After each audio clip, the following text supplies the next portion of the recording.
శుక్లాంబరధరం విష్ణుం శశివర్ణం చతుర్భుజం ప్రసన్నవదనం ఝాయేత్ సర్వవిఘ్నోపశాంతయే కాళీయ దమన దావాగ్ని మోక్షణంలో శ్రీ నారాయణ మహర్షి ఇట్ల పలికెను. ఒకసారి బలరాముడు కాక ఇతర గోపబాలురందరితో కలిసి శ్రీకృష్ణుడు కాళీయ నాగరాజు నివసించే యమునా నదీ తీరానికి పోయెను. ఆ నదీ తీరమందలి వనములో అరమగిన పండ్లను భుజించి ఆ స్వేచ్ఛామయుడు దప్పిగొని నిర్మల జలము తాగెను. గోప శిశువులతో కలిసి ఆ అరణ్యాన గోబృందం మేపుచూ అంతటా సంచరించి ఒకచోట ఆ గోబృందాన్ని నిలిపెను. క్రీడల యందు మునిగి అతడును గోపాల బాలురు సంతోషంగా ఉన్నారు. ఓ నారద, లేతగడ్డి మేసిన గోబృందం విషజలం తాగినవి. విషమిశ్రమమైన జలం కాళీయుడు నివసించి యమునానది మడుగులోనిది. అది తాగి కాలకూట విషజ్వాలల చేత బాధపడి క్రూరమైన యమున చేష్ట చేత గోబృందం అప్పటికప్పుడే ప్రాణాలు విడిచెను. మరణించిన గో సమూహాన్ని చూసి గోపాలకులు విచారంతో మనసులు చెదిరి భయపడుతూ విషాద ముఖాలతో అందరూ వచ్చి మధుసూదనునికి చెప్పిరి. ఆ జగన్నాథుడంతయు తెలుసుకుని గోబృందం బ్రతికించెను. అదే క్షణంలో ఆ గోవులన్నీ లేచి నిలబడి శ్రీహరి యొక్క ముఖమండలం చూచినవి. నరవేషధారి అగు శ్రీకృష్ణుడు యమునా నది నీటి ఒడ్డున పుట్టి పెరిగిన ఆ కడిమి చెట్టు నెక్కి ఆ కాళీయుని భవనంలో నాగముల మధ్య దుమికెను. ఓ నారద, అతడు దుమ్ముకట వల్ల జలము 100 బారుల ఎత్తు పైకెగిరెను. ఆశ్చర్యం అది చూసి గోపబాలురు ఒక్కసారి హర్షము విషాదము పొందిరి. నారద, మనుష్యాకారాన ఉన్న స్వామిని చూసి కాళీయ నాగుడు క్రోధం చేత పరవశుడై వెంటనే శ్రీహరిని పట్టుకొనెను. ఎర్రగా కాలిన లోహమును పట్టుకున్న నరుని వలె ఆ పరమాత్మ తేజస్సుకు వాడు కంఠం కాలి కడుపు దగ్ధమై మిక్కిలి భయపడెను. నా ప్రాణాలు పోవుతున్నవని పలికి వాడు కక్కుకొనెను. శ్రీకృష్ణుని వజ్రం వంటి కఠిన శరీరాన్ని కొరికి నమ్మలట వలన కాళీయుని పండ్లు ఊడిపోయి నోటి నిండా రక్తమయ్యెను. శ్రీకృష్ణ భగవానుడు వాని తల మీదకి ఎగిరి పడగల మీద నిలిచెను. ఆ నాగుడు విశ్వమంతా తనలో భరించే పరమాత్మ చేత ఇట్లా ఆక్రమించబడి ప్రాణాలు విడిచినంత స్థితికి వచ్చి రక్తం కక్కి మూర్ఛిల్లెను. కాళీయుడు మూర్ఛిల్లనది చూసి నాగులందరూ ప్రేమ చేత మనసు వికలమై భోరున ఏడ్చిరి. కొందరు నాగులు భయపడి పారిపోయి బిలాలలో చొచ్చిరి. తన భర్త మరణించినట్లు గుర్తించి అతని భార్యకు శిరస తోడి నాగిని స్త్రీలతో కూడి వచ్చి శ్రీకృష్ణుని ముందు కాంతుని మీద ప్రేమతో మిక్కిలి శోకించెను. వెంటనే భయంతో హస్తాలు జోడించి శ్రీకృష్ణునికి నమస్కరించి అతని పాదార విందాలు పట్టుకుని భయము తత్తరపాటుతో స్వామితో ఇట్లు పలికెను. ఓ జగన్నాథ, నా నాథునిమ్ము. ఓ గౌరవప్రద, నాకు ఆదరమిమ్ము. స్త్రీలకు భర్త ప్రాణాల కంటే అధికుడు. భర్త కన్నా వేరొక బంధువు లేడు. ఓ సకల లోకేశ్వర, ఓ అనంత, ఓ ప్రేమ సముద్రుడా, ఉత్తమ బంధు, నా ప్రాణనాథుని వధించకు. సమస్త జీవకోటికి బంధువైన వాడా, రాధాదేవి ప్రేమ సముద్రుడా, సృష్టికర్తను సృష్టించిన వాడా, నాకు పతిదానం చేయుము. శంకరుడు, బ్రహ్మ, ఆదిశేషుడు, కుమారస్వామి 5, 4, 1000 6 ముఖములు కలవారైనను సరస్వతీదేవి విద్యాదేవత అయినా నిన్ను స్తుతించు విషయం తెలియనందున స్తోత్రమనర్చుటకు సమర్థులు కారు కదా. వేదములను ఇతర దేవతలను అంతే. అయినను కొందరు విద్వాంసులు నిన్ను స్తుతించు విషయాన శక్తి కలిగి ఉన్నారు. స్త్రీలలో అగ్నిరాలను అధమురాలనైన నేనెక్కడా? కన్నులకు కనిపించిన వాడవైనా లోకాలకు లోకజనులకు పొందగలిగిన వాడవు ఈశ్వరుడవగు నీవెక్కడా? బ్రహ్మ విష్ణు మహేశ్వర శేషుల చేతి స్తోత్రం చేయబడవాడవును, ఒకే ఆకారమన నియమం లేని మహాపురుషుడవును ఈశ్వరుడు వాగు నిన్ను స్తుతింపగోరుచున్నాను.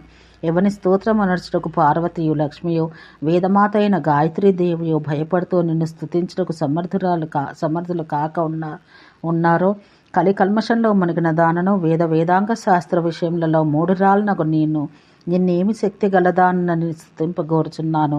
రత్నాభరణాలతో అలంకరించబడ్డ సర్వ అవయవాలు గలవాడును, రత్నాల శయ్య మీద రాధాదేవి వక్షస్థలమున కానుకొని శయనించిన వాడును, సర్వాంగములందు చందనం పులుముకొన్న వాడును, చిరునవ్వుతో వెలుగు ముఖపద్మం కలవాడును, ఉప్పెంగడు ప్రేమ సముద్రంతో ఎప్పుడు మునిగి సుఖంగా ఉన్నవాడను, మల్లెల మాలతుల పూమాలలతో శోభించు శిరం కలవాడను, పారిజాత పుష్పగంధమునకు తన్మయుడగువాడను, గండుకోకల మధురధ్వనులకు తుమ్మెదల మోతకు మన్మథ వికారం పొంది పులకరించు శరీరం కలవాడను, ప్రియురాలిచ్చిన తాంబూలం ముదంతో ఎప్పుడూ నములవాడను అగు స్వామిని స్తుతించుటకు వేదములు అసక్తములైనవి, పండితులు జడులైనారు. అట్టి అనిర్వచనీయుని నాగపత్ని నేనేమి స్తుతించగలను? బ్రహ్మరుద్ర శేషుల చేతి సేవించబడినది. లక్ష్మీ, సరస్వతి, దుర్గా, జాహ్నవి, గాయత్రీదేవి, సిద్ధ సంగములు, మునీంద్రులు మనువుల చేత ఎల్లప్పుడూ సేవించబడినది అగు నీ పాదపద్మమునకు నేను నమస్కరిస్తున్నాను. తనకు ఇంకొక మూల కారణం లేనివాడు, మొత్తం ప్రపంచానికి మూల కారణం, సర్వమునకు ఈశ్వరుడు, ముక్తజీవుల కన్నా శ్రేష్ఠుడు, స్వయంగా ప్రకాశించువాడు, ఇహపరములు తన అధీనమైన వాడు, బద్ధులు, జ్ఞానులు, ముక్తులు అన్న త్రివిధ జీవకోటికి ప్రభువకు నీకు నమస్కారం. ఓ శ్రీకృష్ణ కృష్ణ, దేవదానవులకు, బ్రహ్మరుద్రులకు, శేషునకు, ప్రజాపతులకు, మునీంద్రులకు, మనువులకు, చరాచరములకు, అనిమాద్యష్టసిద్ధులకు, అవి పొందిన సిద్ధుల గణములకు ప్రభువైన వాడా నన్ను కాపాడము. ధర్మదేవతానాథ, సృష్టి స్థితి లయధర్మాలు పాలించు దేవతలకు నాథుడా, పుణ్యపాప కర్మలకు ఈశుడా, వేద ప్రభు, వేదాల్లో నిరూపించబడని తత్వమూర్తి, సర్వేశ్వర, సర్వము నీవైన వాడా, సర్వజీవ బంధు, దేహములకు దేహధారులకు ప్రభువైన వాడా, నా భర్తను కాపాడము. ఇట్లు స్తుతించి భక్తితో శిరస్సు వంచిన కాళీయ నాగరాజ పత్ని స్వామి పాదపద్మాలను దృఢంగా పట్టుకొని నిలిచెను. కాళీయ నాగుని భార్య చేసిన స్తోత్రం ప్రతిదినం 3 సంధ్యాకాలాల్లో ఎవరు పఠించినో వాడు అన్ని పాపాల నుండి విముక్తుడై ఇహలోకాన క్రమంగా శ్రీహరి పాదభక్తిని, తర్వాత దాస్య భావాన్ని, అంచమున పరలోకంలో శ్రీహరి స్థానాన్ని పొంది గోలోకాన పార్షదుల్లో ఒకడై సాలోక్యాది ముక్తి చతుష్టయాన్ని పొందును.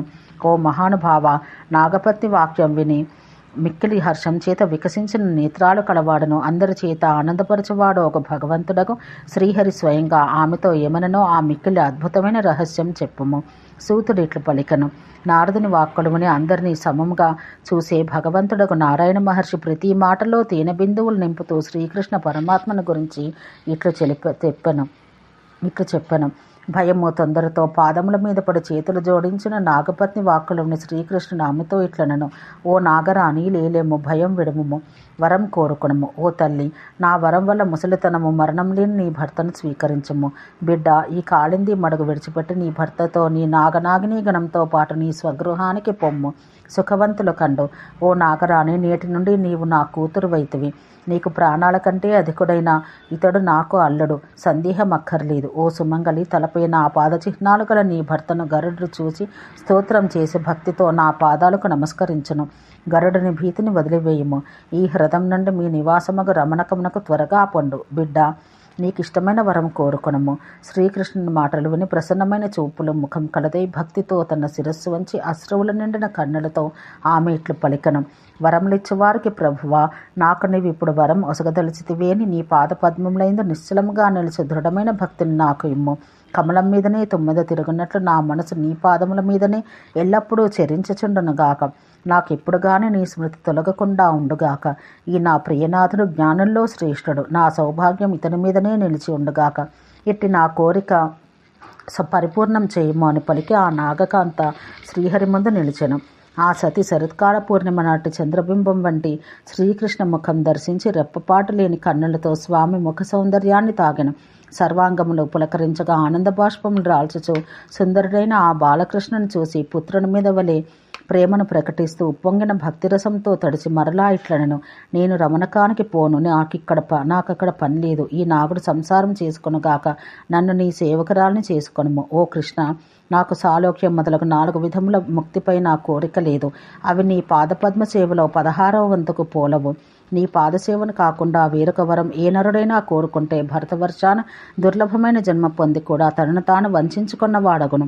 ఇట్లు పలికిన నాగపత్ని మాటలు విని చిరునవ్వుతో కూడిన ముఖపద్మం కల స్వామి ప్రసన్నమైన మనసుతో ఓం అని అంగీకారం తెలిపెను.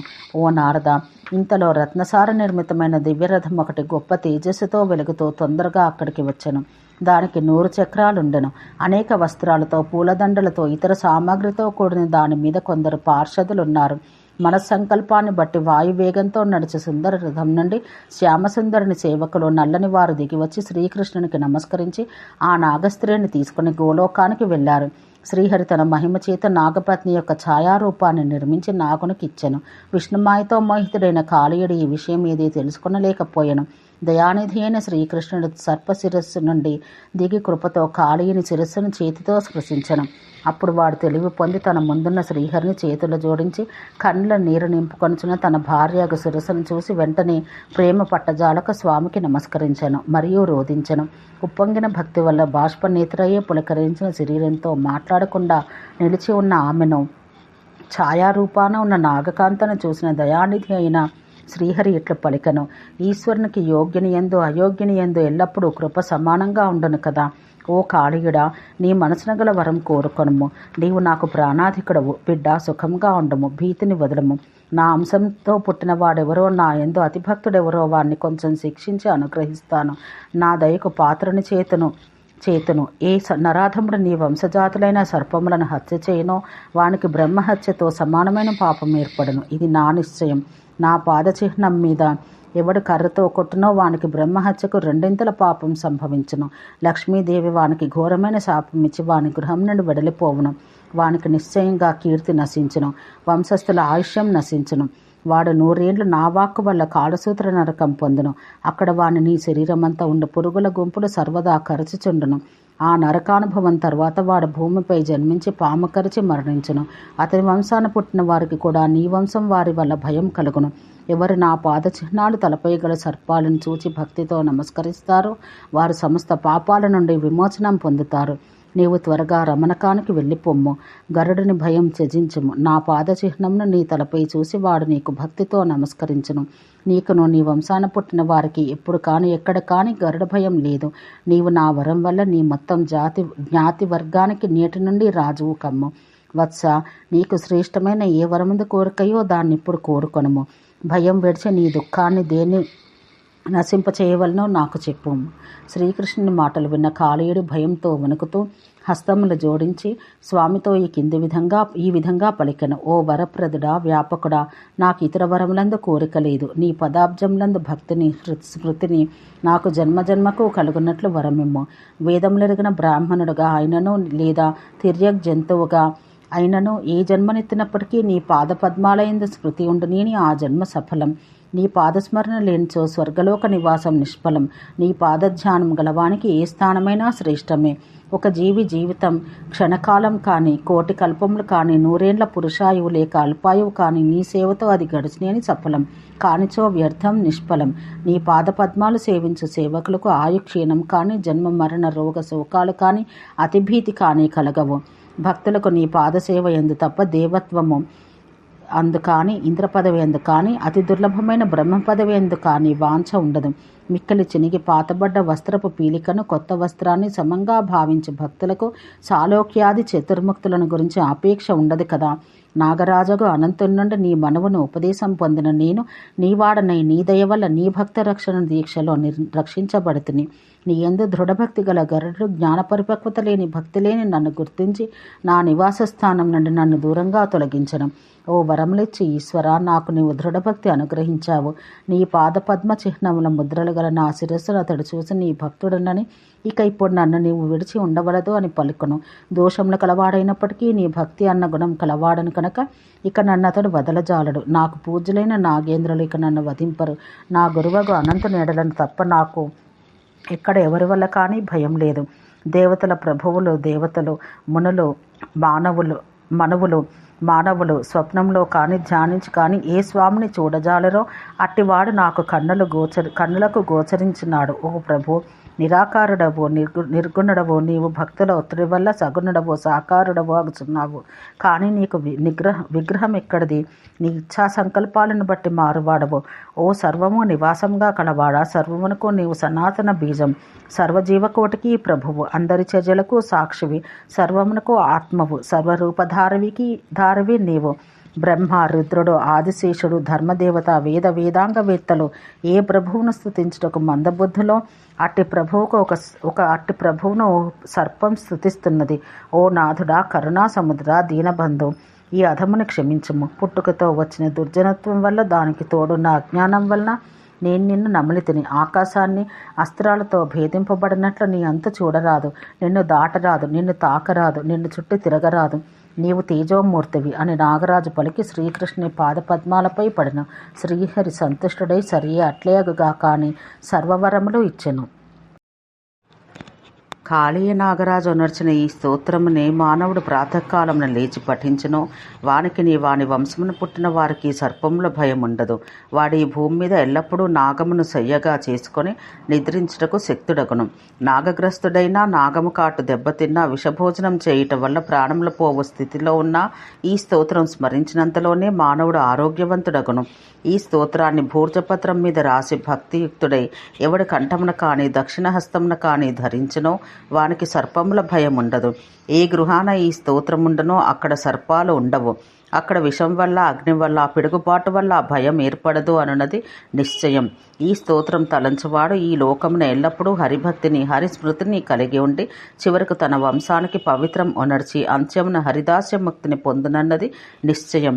ఈ స్తోత్రంలో ఉంచువాడు ఈ లోకాన్ని ఎల్లప్పుడూ హరిభక్తిని, హరిస్మృతిని కలిగి ఉండి చివరకు తన వంశమును పవిత్రం ఉనర్చి అంత్యమున హరిదాస్య ముక్తిని పొందునన్నది నిశ్చయం. శ్రీనారాయణ మహర్షి ఇట్లు పలికెను. జగదీశ్వరుడిని శ్రీకృష్ణుడు నాగరాజుకి ఇట్లు వరమిచ్చి తర్వాత సుఖం కూర్చున్నట్టు మధురవాక్యం ఇట్లు పలికెను. ఓ నాగరాజా, నీ బలగంతో పాటు యమునా నది జలమార్గం ద్వారా ఇంద్రనగరం వలె శ్రేష్టంగా ఉన్న నీ రమణక ప్రదేశానికి వెడలిపొమ్ము. కాళీయుడు హరి ఆజ్ఞ విని ప్రేమ విహ్వలుడై ఏడ్చెను.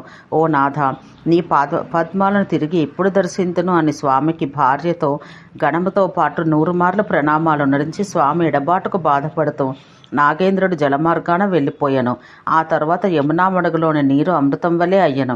అక్కడి జంతువులన్నీ కాళీయుడు వెడలిపోవటం వల్ల సంతసం, ప్రశాంతత గలవి అయ్యను. ఆ దయాసముద్రుడైన హరి ఆజ్ఞతో విశ్వకర్మ నిర్మించిన ఇంద్రనగరం వంటి తన భవనాన్ని చూసి నాగరాజు భార్యతో పుత్రగణాలతో పాటు భయరహితుడై హర్షయుక్తుడై శ్రీహరి ధ్యాన తత్పరుడై అక్కడ కాపురం ఉండెను. ఓ నారద, ఇట్లు అద్భుతమైన హరిచరిత్రము మొత్తము సుఖదాయకము, మోక్షదాయకమైన దాన్ని, సారవంతమైన దాన్ని చెప్పాను. ఇంకేమి వినగోరదువు? సూతుడు ఇట్లు పలికెను. నారాయణ మహర్షి వచనాలు విని నారదుడు హర్షం పట్టజాలక పరవశుడై అన్ని సందేహాలను తీర్చు ఒక సందేహం నారాయణ మహర్షిని అడిగాను. ఓ జగద్గురు, కాళీయుడు శ్రేష్టమైన తన పూర్వ నివాస భవనాన్ని వదిలిపెట్టి యమునా తీరమునకు ఎందుకు పోయేను? నాకది చెప్పుము. నారద, వినుము. సూర్యగ్రహణ కాలమందు మలై పర్వత సమీపాన సుప్రభా నది పడమటి ఒడ్డున కృష్ణ కథా ప్రసంగం ఏర్పడిన సందర్భాన మా తండ్రి ధర్మఋషి ద్వారా నేను విన్న పురాణ ఇతిహాసం చెబుతున్నాను. ఆనాడు మునుల సభలో పులహుడు ధర్మఋషిని అడగగా ఆశ్చర్యకరమైన ఈ ఆఖ్యానం ఆ దయానిధి చెప్పెను. అక్కడ నేను ఇది విన్నాను. నాగరాజుకు శేషుని ఆజ్ఞ ప్రకారం నాగగణాలు ప్రతి సంవత్సరం కార్తీక పూర్ణిమ నాడు భయంతో గరుడార్చన చేస్తూ ఉండేది. వారు పుష్కర తీర్థాన్ని చక్కగా స్నానమాడి భక్తియుక్తులై పుష్పములు, ధూపదీపాలు, నైవేద్యములు, బలులు సమర్పించి ముదంతో గరుడుని పూజించుచుండిరి. కాళీయుడు మిక్కిలి అహంకరించి అందరి వల్లే గరుడుని పూజించక నాగులు కూర్చుకున్న పూజా ద్రవ్యాన్ని బలవంతంగా తినబూనెను. ఆ మదోత్తని నాగులు నివారించి నీతిని బోధించిరి. కానీ వారు నివారింపజాలకుండిరి. అప్పుడు గరుడు ఆవిర్భవించెను. ఆ పక్షిరాజును చూసి కాళీయుని ప్రాణాలు రక్షించుటకై తమ ప్రాణశక్తులు కూడగట్టుకుని సూర్యోదయమగ వరకు నాగులు గరుడునితో యుద్ధం చేసిరి. ఆ పక్షిరాజు తేజస్సునకు మిక్కిలి భయపడి వారందరూ పారిపోయి అందరికీ అభయమిచ్చే అనంత నాగరాజును శరణ పొందిరి. పారిపోతున్న నాగులను చూసి దయానిధియగు గరుడు అక్కడ నిలిచెను. భయం లేని కాళీయుడు అతన్ని చూసి హరిపాదాలు తలచి యుద్ధం చేసెను. ఒక ముహూర్త కాలం వారిద్దరికీ భయంకర యుద్ధం జరిగింది. గరుడుని పరాక్రమానికి నాగరాజు ఓడిపోయి భయంతో పారిపోయి యమునా నది మడుగును చేరెను. సౌభరిముని శాపం వలన గరుడు అక్కడికి పూజాలకుండెను. కాళీయుడు గరుడ భయంతో అక్కడే నివాసముండెను. అతని గణముల తర్వాత పోయి చేరిరి. నారదుడు ఇట్లు పలికెను. గరుత్మంతునికి సౌభరి శాపం ఎట్లు సంభవించెను? పరమప్రభువు యొక్క వాహనమగు అతడు ఆ మడుగుకు ఎట్లు పూజాలకుండెను? శ్రీ నారాయణ మహర్షి ఇట్లు పలికెను. సౌభరిముని 1000 దేవతా సంవత్సరాలు తపస్సు చేసి మహాసిద్ధి పొంది శ్రీకృష్ణ పాదపద్మాలను ధ్యానించెను. యమునా నది ఒడ్డు సమీపాన అతడు ధ్యానం చేస్తూ ఉండగా పక్షిరాజకు గరుత్మంతుడు యమునా నదీ జలంలో భయం లేకుండా తన గణంతో పాటు సంతోషంగా తిరుగుచుండెను. అనేక విధాలుగా తన తోకను ఎత్తి విసురుచు స్వేచ్ఛగా ముని చుట్టూ ప్రదక్షిణం చేసి ఉల్లాసంతో వస్తూ పోతూ ఉండెను. తన గణంతో పాటు ఆ మహానుభావుని చూస్తూ అతని సమీపాన ఉన్న చేపను ముక్కుతో పట్టుకొనెను. చేప వైపు పోతున్న గరుడుని మునీంద్రుడు కోపదృష్టితో చూడగానే చేప నీటిలో పడెను. మరలా దాన్ని పట్టుకొంటకు ముందే చేప గరుడ భయంతో ముని సమీపాన నిలిచెను. దాన్ని పట్టబోతున్న గరుడునితో మునీంద్రుడు ఇట్లనెను. ఓ పక్షిరాజా, నా సమీపం నుండి దూరంగా పొమ్ము. క్రూరంగా నా ముందు ఒక ప్రాణిని పట్టుకొంటకు నీకు ఏమి సామర్థ్యం ఉంది? నేను శ్రీకృష్ణుని వాహనాన్ని గొప్పగా భావించుకుంటున్నావు. శ్రీకృష్ణుడు నీ వంటి వాహకులను కోట్లను సృష్టింప సమర్థుడు సుమా. నేను నా కనుబొమ్మల కదలికతో వెంటనే భస్మం చేయుదును. నీవు పరమాత్మకు వాహనమైనను మేము నీ దాసులము కాము. ఓ పక్షీంద్ర, ఈనాటి నుండి నా హ్రదమునకు నీవు వస్తే వెంటనే నా శాపం వల్ల భస్మమైపోవుట నిశ్చయం. మునీంద్రుని వాక్కు విని పక్షిరాజు గడగడలాడెను. శ్రీకృష్ణ పాదాలను స్మరించి మునికి నమస్కరించి అక్కడి నుండి వెడలిపోయాను. బ్రాహ్మణోత్తమ, నాటి నుండి పక్షిరాజగు గరుడునికి యమునా నది మడుగు స్మృతికి రాగానే వణుకు పుట్టినన్నది నిశ్చయం. ధర్మఋషి ద్వారా విన్న ఇతిహాసం నీకు చెప్పాను. ఎవరు ఎరుగని రహస్య విషయాలు గలదియో, చెవులకు సుఖం కూర్చున్నది మంగళప్రదమైన ప్రసంగ కథ వినము. నీటి మడుగులో నుండి శ్రీకృష్ణుడు చాలాసేపటి వరకు పైకి తేలలేదు అని గ్రహించిన గోపబాలురు అజ్ఞానం వల్ల విషాదం పొంది యమునా తీరాన ఏడ్చారు. కొందరు బాలురు దుఃఖం చేత మనసు చెదరి తమ వక్షస్థలాలు బాదుకొండ్రి. కొందరు హరి లేడని నేల మీద పడి మూర్ఛిల్లిరి. శ్రీకృష్ణుని వియోగం భరించలేక కొందరు ఆ మడుగులో పడబోయిరి. మరికొందరు బాలురు వారిని అట్లు పడకుండా వారించిరి. కొందరు ఏడ్చి ప్రాణాలు విడవబోనిరి. వారిలో కొందరు జ్ఞానాత్ములు ప్రయత్నించి రక్షామంత్రములతో రక్ష చేసిరి. కొందరు హాహా అని, మరికొందరు కృష్ణ కృష్ణ అని పలికిరి. కొందరు నందునికి ఈ వార్త తెలుపటకు అతని వద్దకు వెళ్ళిరి. కొందరు శోకము, మోహము, భయములతో తొందరగల వారై ఒకచోట చేరి, మన కృష్ణుడు ఎక్కడికి పోయను, మనం ఏమి చేయదము? ఓ నందకుమారా, ఓ కృష్ణ, ప్రాణాల కన్నా మిక్కడి ప్రియమైన వాడా, ఓ బంధు, మా ప్రాణాలు పోవుచున్నవయ్యా, నీ దర్శనమిమ్ము అని పలికిరి.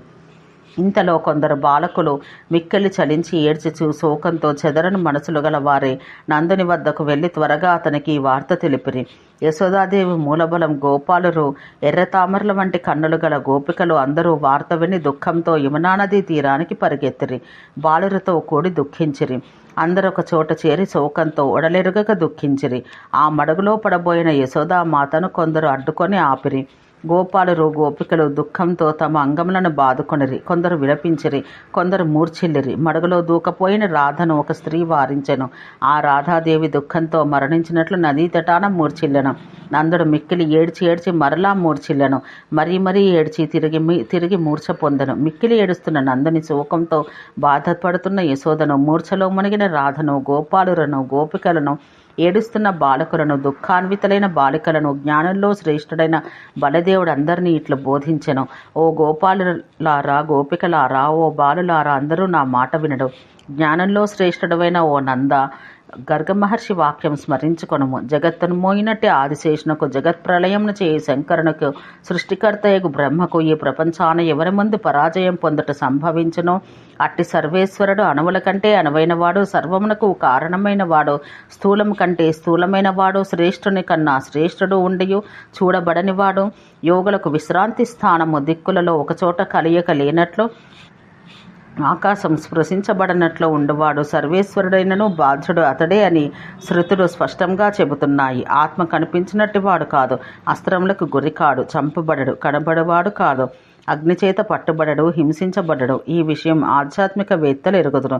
జ్యోతిస్వరూపుడగు ఆత్మకు జన్మ, యవ్వన, మరణాలను ఆది మధ్యాంతములు లేవు. శ్రీకృష్ణ పరమాత్మకు విగ్రహమన్నది భక్తులు ధ్యానించుట కొరకే. బ్రహ్మాండమంతా జలప్రళయ కాలంలో జలమున మునిగినప్పుడు ఈ జనార్దనుడు ఆ జలమున శయనించువాడు. ఓ తండ్రి, సృష్టికర్తయగు బ్రహ్మ ఎవని నాభికమలాన పుట్టినాడో అట్టి ప్రభువుకు మడుగులో ఆపదయ. ఒక దోమ బ్రహ్మాండమంతటినీ మింగటకు శక్తి కలదైనప్పటికీ కాళీయ సర్పము స్వామిని మింగటకు సమర్థం కాజాలదు. ఈ విధంగా యోగులకు తెలియని రహస్యం, సంశయాలు ఛేదించు మూలసారం, ఉత్తమమైన ఆధ్యాత్మిక తత్వం సర్వం చెప్పబడింది. ఇట్టి బలదేవుని మాటలు విని గర్గమహర్షి వాక్యం తలుచుకొని నందుడు, గోపాలకులు, గోపస్త్రీలు లోకం విడిచి అందరూ ఆ జ్ఞాన విషయం తలుచుకున్నారు. యశోద, రాధ మాత్రం ప్రబోధం పొందకుండిరి. అవును, బంధువుల ఆపద విషయంలో ఈ సందర్భాన ఉపదేశమందు మనసు నిలవదు కదా. ఓ నారద, ఇంతలో నీటిలో నుండి పైకి ఎగిరి వస్తున్న శ్రీకృష్ణుని తీటనైన మనసులతో గోపాలరు, గోపికలు దర్శించిరి. శరదృతువులో పూర్ణిమ నాటి చంద్రుని వంటి ముఖం గలవాడును, మిక్కిలి మనోహరమైన చిరునవ్వు కలవాడును, వస్త్రములు కాని, తాను గాని నీటికి తడవక పులుమబడిన చందనం కాని, కాటుక కాని చెదిరిపోక ఉన్నవాడు, సర్వాభరణాలతో కూడి బ్రహ్మ తేజస్సుతో వెలుగుతున్నవాడు, నెమలి ఈక కొండ కొప్పున కలవాడును, పెదవుల మీద పిల్లన గ్రోవి కలవాడును ఆ అచ్యుతుని తన బాలకుని యశోద కౌగిలించుకుని చిరునవ్వుతో ప్రసన్నంగా మారిన వదనము, నేత్రములతో అతని ముఖపద్మాన్ని ముద్దిడుకొనెను. నందుడును, బలదేవుడును, రోహిణియు ఒడిలోకి తీసుకొనిరి. అందరూ కండ్రెప్పపాట లేకుండా శ్రీకృష్ణుని సుందర ముఖాన్ని దర్శించిరి. మిక్కిలి ప్రేమతో ఉన్న గోపాల బాలురందరూ అతన్ని ఆలింగనం చేసుకున్నారు. గోపికలు తమ కన్నులని చకోర పక్షుల ద్వారా అతని ముఖచంద్రపానం చేసిరి. ఇంతలో అక్కడ హఠాత్తుగా అరణ్య భాగాన్ని వారినందరినీ గోకులమంతయు కారుచిచ్చు చుట్టుముట్టెను. అడవిలో అన్ని వైపుల్లో పర్వతమంత ఎత్తుగా మండుతున్న అగ్నిని చూసి ఆ ఆపత్కాలంలో భీతులై తామందరూ నశింతము అనుకొన్నారు. బాలురు గోపికలు మిక్కిలి భయపడిన వారి ఈ భక్తితో తలలు వంచి గోకుల వాసులందరూ చేతులు జోడించి శ్రీకృష్ణుని స్తుతించిరి. ఓ పరబ్రహ్మ మధుసూదన, ఇంతవరకు ఏ విధంగా సర్వ ఆపదల్లో మా గణాలను రక్షించావో ఇప్పుడు అట్లే మరల దావాగ్ని నుండి మమ్ము రక్షించము. ఓ జగత్పతి, జగములను సృష్టించి పరిపాలించి సంహరించు వాడవు.